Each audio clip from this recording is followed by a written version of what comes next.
আসসালামাইকুম, সবাই কেমন আছেন? আমি আজকে আরও একটা ছোট মিনি ব্লগ নিয়ে আসলাম। এই তো এখানে আমি পেঁয়াজের কলি ভাজি করতে দিয়েছি। এখানে শিম আছে, আলু আছে, গাজর আছে, চিংড়ি মাছ দিয়ে এটা আমি ভাজি করব। তো এটা আমি সুন্দর করে চড়িয়ে দিলাম, ধুয়ে খুঁজে। তো এটা আমি সুন্দর করে রান্না করে এটা ভাজি করব। আমার ভিডিওগুলো যদি কারো ভালো লাগে সবাই লাইক কমেন্ট শেয়ার করবেন।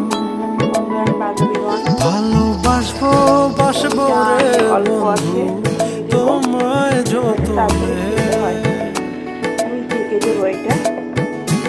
আমার মনের ঘরে চাঁদের আলো জুইয়া